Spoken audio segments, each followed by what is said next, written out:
A few weeks ago, I made a video on why you should stop waiting for motivation, and as important as doing that is, nobody likes to force themselves to do something. And because of that, today I am going to be giving you the 7 tips for self-motivation and productivity.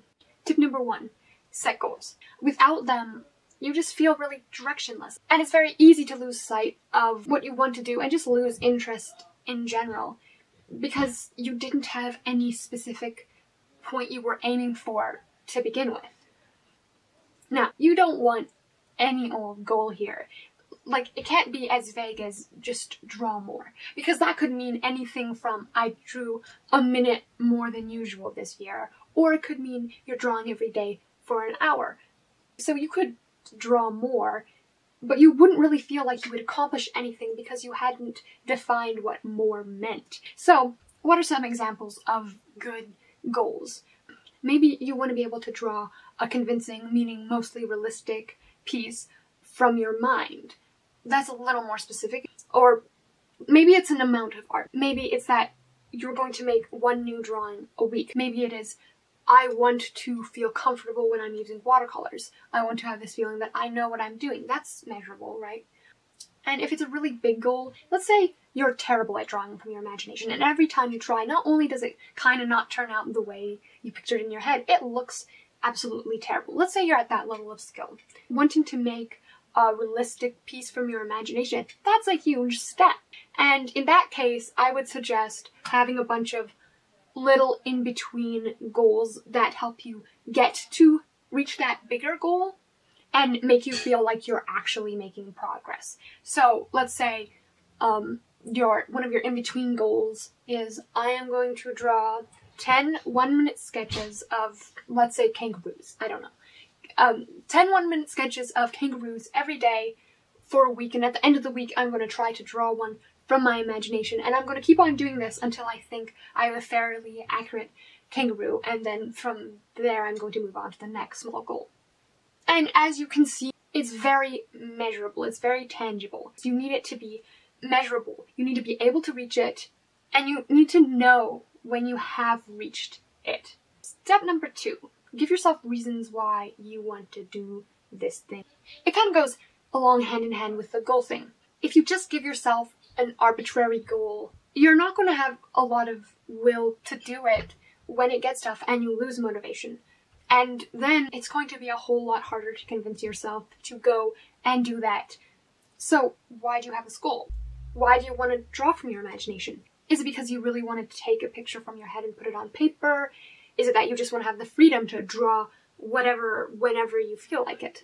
You can have all different kinds of reasons for this, and they don't have to be big reasons either. It could be the smallest thing. Just ask yourself how it benefits you, how it will help you reach your goals.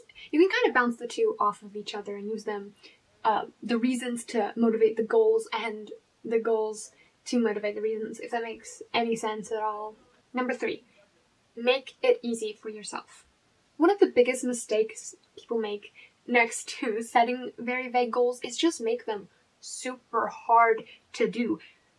There's a reason why we have stairs in our houses. It's because no one wants to scale mini walls every time they want to go upstairs. For one, don't put your drawing supplies in drawers and shelves where you have to go in and dig them out of there and set them up. A minute might not be a lot, but when you're struggling with motivation, a minute can make all the difference. What I like to do is I just put it on my desk over there and I don't take it off until I'm done with it. So yes, I do actually follow my own advice, in case you were wondering.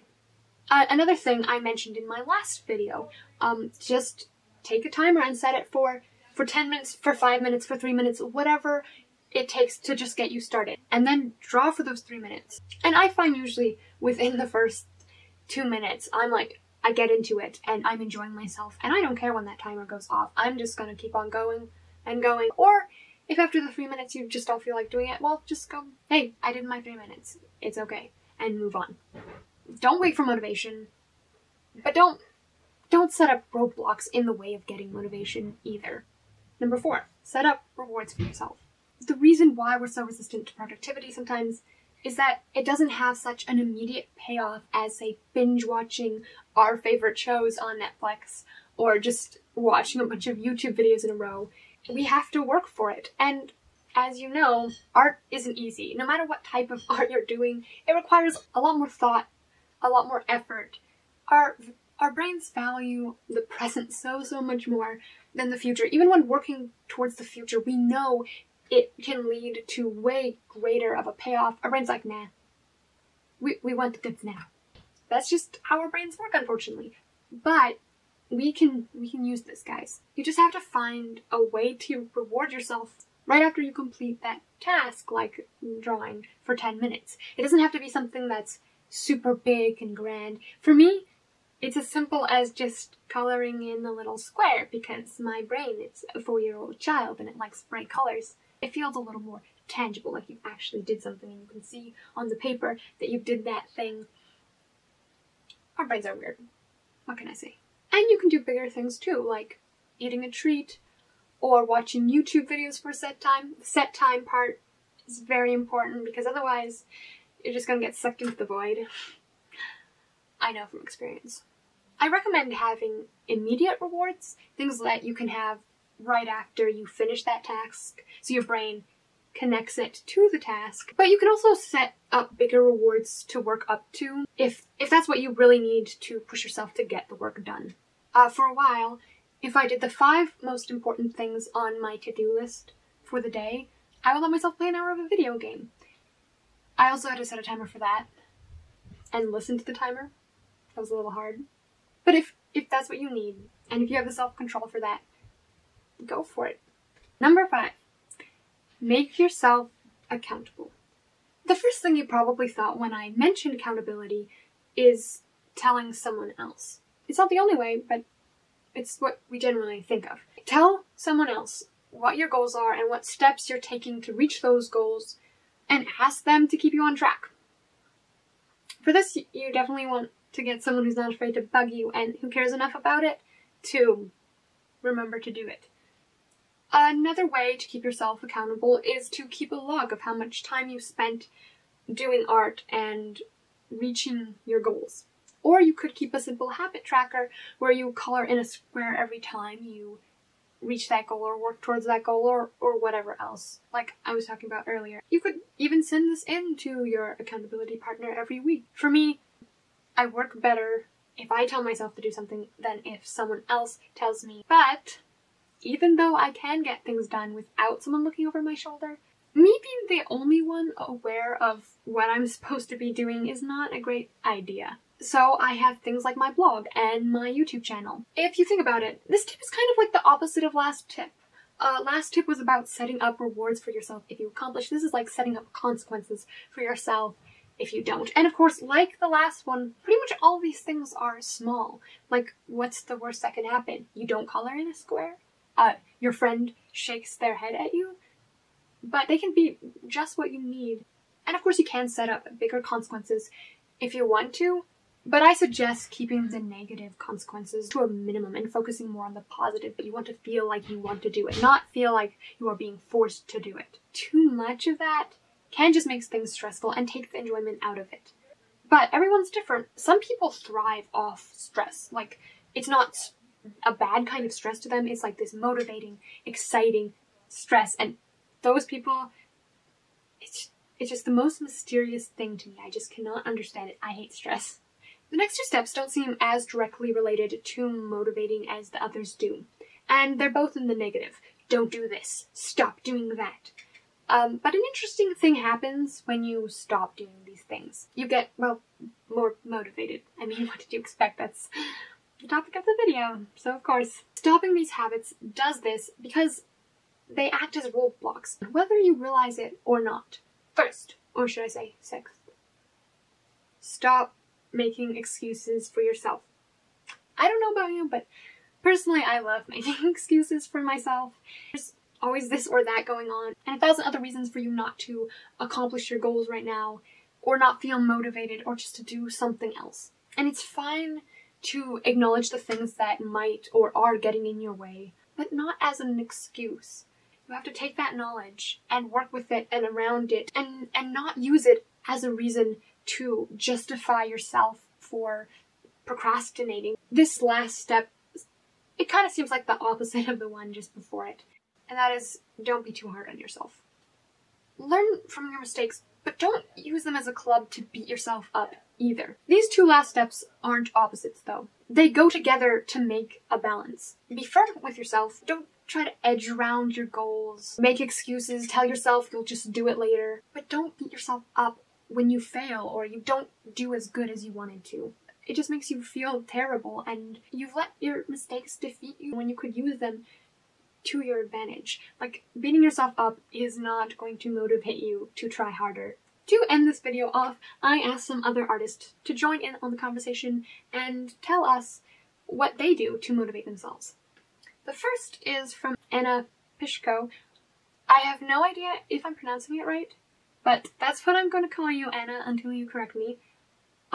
She is from the blog Drawing Through, and she says, "Sometimes I get motivated by looking back on my old art and remembering the joy and satisfaction it gave me at the time."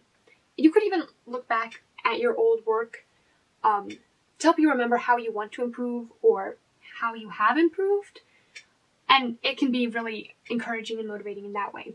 Becky, from Beck's Art, says she's motivated by having a structured list of what I'm doing and when. I know I need to keep up with it or fall behind and then be in trouble. Yes, I definitely use this. I have a list myself. I mentioned it earlier. Though, the one thing I do is I only have like 3 or 5 main things that I really need to get done that day, and I make sure I focus on those. Because lists can get so long and then you can feel clogged and overwhelmed, like, where do I start? There's too much, you can't do this, and then you don't do any of it. And so I just have those 5 main things, and then usually I get to most of the other things too as well once I get rolling. Brigitta Noviknik. Well, I sort of tried for the first name anyway.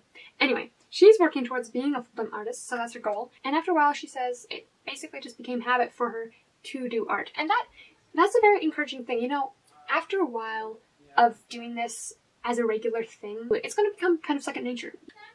Tamara Williams, finally a name I can pronounce, unless she pronounces her name in a different way and it's like Tamara.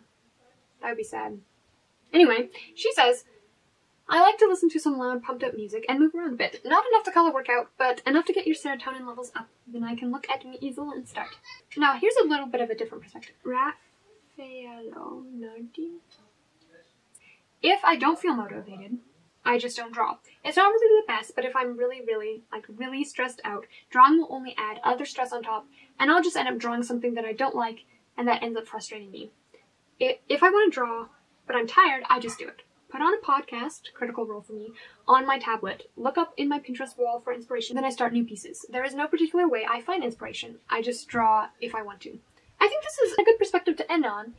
There's a time when it's really not beneficial to push yourself and make yourself really stressed. Like, know your limits. If it's not going to help, don't do that. Now, what I suggest is do try to find ways that will motivate you.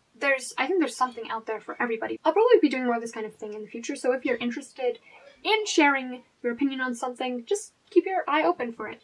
And feel free also to join in the conversation now and let me know what you do to motivate yourself. I want to say a big thank you to everyone who participated in this conversation. I didn't get the links to their website or social media for every single artist, but the ones I do have, I have their link in the description below. I'll see you next week. Bye.